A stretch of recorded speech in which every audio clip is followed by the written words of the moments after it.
The New Orleans Saints, for the better part of the last 15 years, have been viewed as a top-flight contender and legitimate Super Bowl threat. Iconic players and talented coaches have pushed New Orleans to the NFL's elite since the mid-2000s. Yet, as any Saints fan will tell you, this era of Saints excellence wasn't always the case. The New Orleans Saints entered the NFL in 1967 as an expansion franchise to help grow the league's footprint in the college-centric regions of the Southeast. Unfortunately, the Saints struggled to put together a solid product on the field.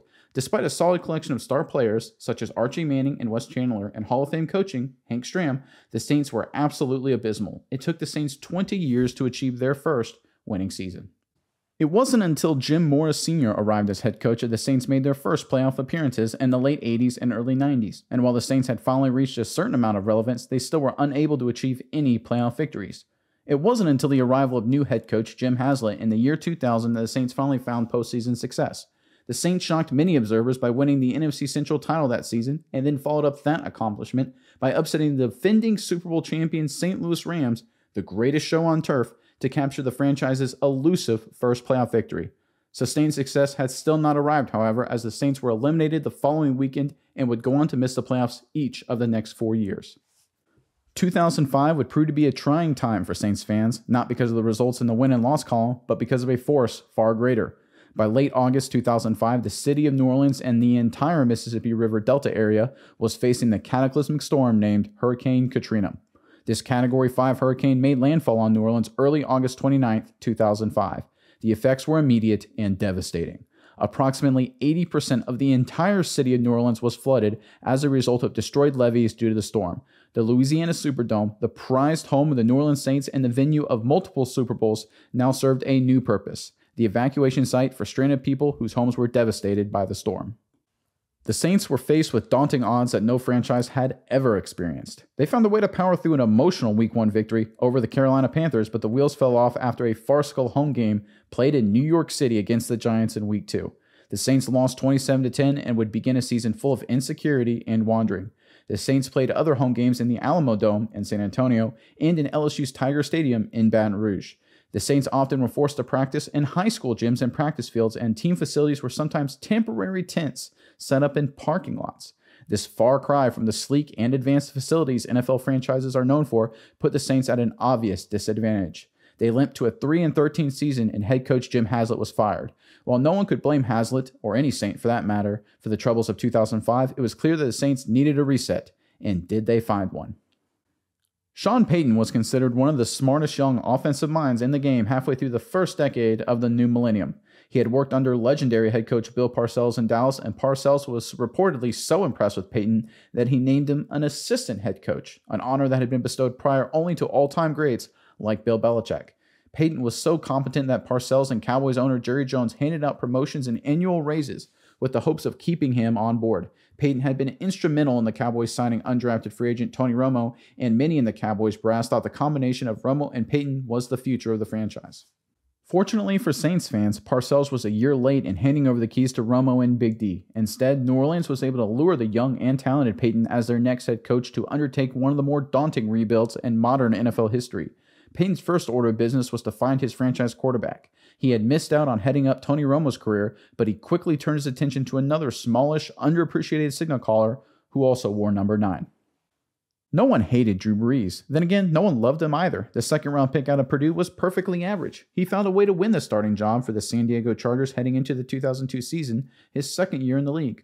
But Brees' starter role was less of a function of his potential talent, but rather a comment on his leadership and intelligence, as then Chargers head coach Marty Schottenheimer relied on his quarterbacks to be closer to game managers than gunslingers. With that in mind, Brees led the Chargers to a respectable 8-8 record in 2002. A disastrous 2003 followed, but Brees and the Chargers bounced back with a worse-the-first campaign in 2004, as Brees was named to his first Pro Bowl while also claiming Comeback Player of the Year. Brees was solid, but the Chargers, along with frankly the majority of the NFL, viewed him as a feel-good story, not a franchise quarterback. To that end, the Chargers drafted Philip Rivers in 2004 to take over the reins. Brees held Rivers off thanks to his breakout 2004 campaign, but a middling 2005 season reignited calls for Rivers. Those calls came to a head when Brees badly hurt his shoulder against the Broncos during the final game of the 2005 season. To all observers, Brees' career as a franchise quarterback was over, if it had ever truly began. After releasing longtime quarterback Aaron Brooks, Peyton and the Saints turned to addressing the quarterback position. The two major players available were Brees and Dante Culpepper of the Minnesota Vikings. Like Brees, Culpepper was coming off an injury. Unlike Brees, Culpepper had an array of physical tools and had put up multiple big-time seasons with the Vikings in the early 2000s. Many observers believe that Culpepper had better pass performance, had a higher ceiling, and less severe injury to deal with. Peyton and the Saints medical staff expressed confidence in Brees, however, and signed him to a 5-year, $60 million deal. Their confidence was rewarded in the form of the greatest acquisition in franchise history. Brees broke virtually every passing record as a New Orleans Saint, while Culpepper was out of the league by 2009. The unification of Peyton and Brees brought immediate dividends. The Saints kicked off the 2006 season 3-0 and were 6-2 at the midway point. They rolled to an NFC South division title and a first-round bye. Brees was phenomenal, leading the league in passing yards while finishing second in the MVP voting, losing out ironically to his former Chargers teammate LaDainian Tomlinson. Overall, the Saints' offense made massive leaps, improving from 20th in 2005 to number 1 in 2006 in terms of total offense rankings. Thanks to Peyton's offense and some timely defensive stands, the Saints overcame a tough Eagles team in the divisional round at home 27-24 to capture their second playoff victory in team history. Their reward was a trip to Chicago and their first berth in the NFC Championship game. While talented young back Reggie Bush had the highlight of the day with a spectacular long score, the Bears proved too much for the Saints and overwhelmed New Orleans. While the 2006 season had ended in disappointment, the overall trend for the organization was heading in the right direction. Unfortunately for Saints fans, Peyton, Brees, and company could not immediately capitalize on their success in 2006. Burdened with new expectations and without the element of surprise, the Saints struggled to perform at the same level in 2007 and 2008. An 0-4 start in 2007 doomed the Saints from the get-go as New Orleans had to fight back from a deep hole.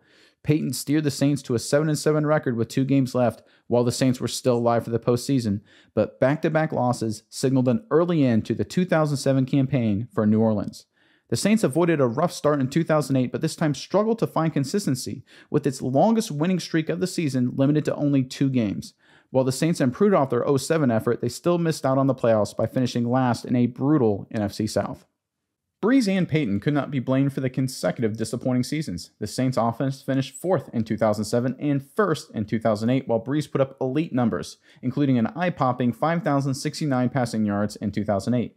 The problem with New Orleans was clearly on defense, as the Saints surrendered the 8th most points in 2007 and the 6th most points in 2008. While Peyton and Brees had been a godsend for the organization, New Orleans would clearly need to improve the opposite side of the ball if they wanted to take the next step. The Saints' defense wasn't missing top-line talent, however. New Orleans boasted a good mix of young, talented players like Tracy Porter, Roman Harper, and Will Smith, and savvy, experienced players such as Jonathan Vilma and Mike McKenzie. Peyton surmised that the issue stemmed from defensive coordinator Gary Gibbs. Gibbs was a smart and experienced veteran coach with experience at the highest levels of college football and the NFL. But Gibbs' coaching style was more passive than Peyton preferred. Peyton had watched the champions of the 2007 New York Giants and the 2008 Pittsburgh Steelers seasons and observed that their defensive coordinators, Steve Spagnuolo and Dick LeBeau respectively, employed hyper-aggressive defenses that preferred pressuring and aggravating quarterbacks above all else. Peyton concluded that in order for the Saints to win a Super Bowl, they needed to remodel their defense after this more modern approach. He fired Gibbs and quickly targeted the battle-tested Greg Williams as his next defensive coordinator. Williams had a plethora of NFL experience and had even spent a stint as the Bills head coach from 2001 to 2003. While Williams lacked the talent or had the misfortune to go toe-to-toe with the Patriots dynasty to be a successful head coach, his defensive bona fides were never in question. Williams had come of age in the NFL with the Tennessee Titans in the late 90s and early 2000s as a capable mind to counter Peyton Manning, the superstar quarterback of the Titans division rival, Indianapolis Colts. Williams believed targeting and focusing on the quarterback position and making that position as uncomfortable as humanly possible was the key to success. Peyton agreed and quickly brought him on board. Peyton's priorities on defense weren't just relegated to the coaching department, however. The Saints used their first-round pick, their only pick in the first 3 rounds, on Ohio State safety Malcolm Jenkins. Jenkins was an All-American at Ohio State and was blessed with an abundance of physical skills. Many draft experts believed he could play any position in the secondary and could line up almost anywhere at any time. Jenkins was a modern defensive jack-of-all-trades before they were commonly desired in the NFL. Peyton and the Saints believed that Williams would be able to aptly use Jenkins in a way that teams at the time couldn't account for. The Saints' issues on defense in Peyton's first 3 years opened the head coach's eyes to the realities of being a head coach of an NFL franchise. Peyton had exceeded expectations with his offensive success, but his blinders to the defense limited the team's overall upside. In order for the Saints to achieve championship status, Peyton surmised that they needed to take a step back from the nitty-gritty of offensive coaching and be the true leader of the entire organization.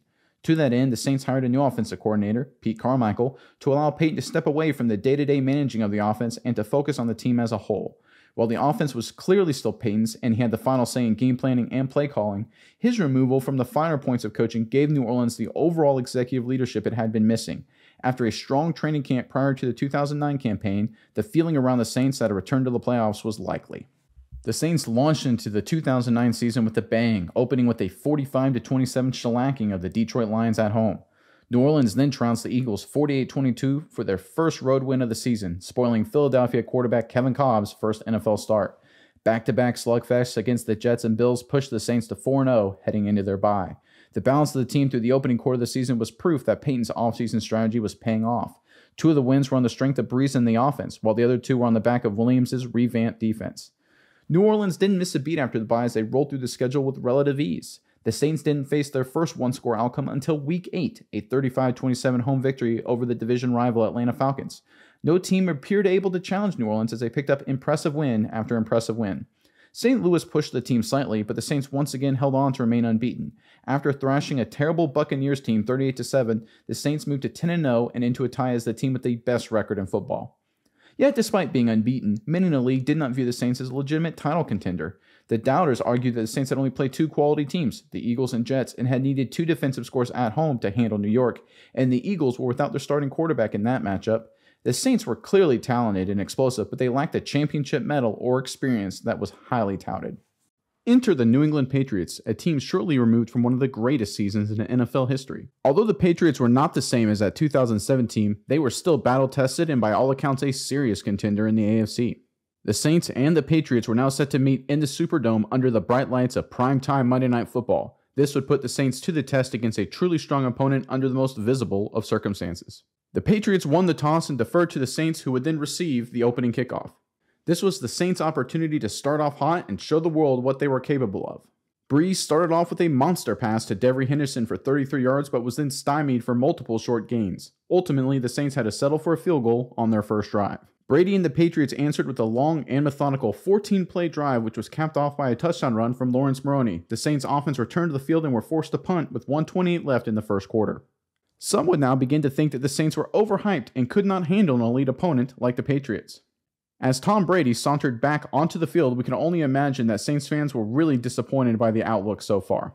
It was 1st and 10 on the New Orleans 46 where things started to change for the Saints. Tom Brady and elite Patriots wide receiver Randy Moss were lethal in these situations. When Moss was healthy, it was almost a guarantee that Brady would connect with him for game-changing plays. But then the unthinkable happened. Tom Brady did not account for Mike McKenzie, who intercepted a pass intended for Moss out of the air and returned the ball back 8 yards to New Orleans 33. This was the spark the Saints were looking for. The second quarter started, and Brees and the New Orleans Saints offense made quick work of a short field with a touchdown pass to Pierre Thomas, which brought the Saints back into the game with a lead of 10-7. The Saints defense came back with a vengeance on the next series, forcing the Patriots to punt and giving the Saints offense a chance to capitalize on the rhythm and to keep the momentum going. Utilizing the shotgun, Brees was able to find a wide-open Devery Henderson and hit him in stride for an enormous 75-yard touchdown to give the Saints another touchdown, bringing the score to 17-7 New Orleans. The Patriots responded with a solid drive of their own that ended in a field goal to cut the lead down to 7, but Brees and company had figured out the vaunted Patriots defense and responded with a quick strike. Brees then hit Meacham for a 38-yard touchdown, and while the Patriots missed a 50-yard field goal at the end of the half, Brees would kneel it out to go to halftime. The Patriots under Belichick and Brady were feared for the halftime adjustments and ability to perform methodical comebacks. This threat was always present on any Patriots team. And at first, it seemed like the genius abilities of Belichick worked their magic as New England received the kickoff and was able to score from another Maroney rushing TD, breathing a little bit of life back into the game by cutting the Saints' lead down to one score, 24-17. But Brees quickly answered with a huge 68-yard pass to Colston, followed by a short touchdown to Dinkins, putting the game back above the one-score margin at 31-17. The Saints forced the Patriots to make a bold decision to go for it on 4th and 4 in New Orleans territory. Greg Williams' defense then stood tall and denied Brady and company the conversion. The Saints ended up punting on the ensuing drive, but the Patriots still could not figure out the stifling Saints defense and were forced into a 3-and-out of their own. For the first time in the fourth quarter, Brees and the Saints found the rhythm as he hit Marcus Colston for 20 yards and a touchdown, making the score now 38-17 New Orleans. Brees had now thrown 5 touchdown passes to 5 different players. This final score was a decisive blow delivered to the Patriots. Brady was eventually pulled for backup Brian Hoyer, who was sacked for 8 yards to end the game and an exclamation point for the Saints defense. Brady had one of his worst performances, completing 21 of 36 passes for only 237 yards with no touchdowns and 2 interceptions. That totaled up to a 55 passer rating, dismal by anyone's standards, but especially Brady's. As for Brees, he had one of the greatest single-game performances of his NFL career. In fact, Pro Football Reference called it the greatest regular season passing performance in modern football history. NFL analytics expert Kerry J. Burns said it best when he stated, "The 16.1 yards per passing attempt was a number that leaps off the statistical charts." No quarterback had averaged that high in 34 years. The 4 quarterbacks who did it before Brees, Charlie Johnson, Sonny Jurgensen, Joe Namath, and Johnny Unitas, are all in the Hall of Fame. And they did it against inferior competition. None of those quarterbacks faced a team with a winning record, let alone one of the great winning organizations in NFL history. Quarterbacks simply do not average 16 yards per attempt in today's NFL. It hadn't happened in 34 years. It doesn't happen on the big stage of Monday Night Football. It doesn't happen against Belichick. And it doesn't happen against the mighty New England victory machine. When asked about how his defense played after the game, Bill Belichick had only one thing to say: really bad. And honestly, that sums it up for the Patriots. The Saints, on the other hand, had a little more to say about their performance. Drew Brees was quoted saying, "It only counts for 1 win on the stat sheet, but emotionally, these type of wins can mean a little more." Brees also said, "Anytime you can win and win that way, it builds confidence for you." Sean Payton, much like Belichick, was at a loss for words when asked about Brees' performance, but in a much different way. Payton went on to say he was special talking about Brees, and honestly, that sums it up for the Saints that evening just as well. Drew Brees was statistically perfect that evening, completing 18 of his 23 throws for 371 yards and 5 touchdown passes. It literally cannot get any better than that.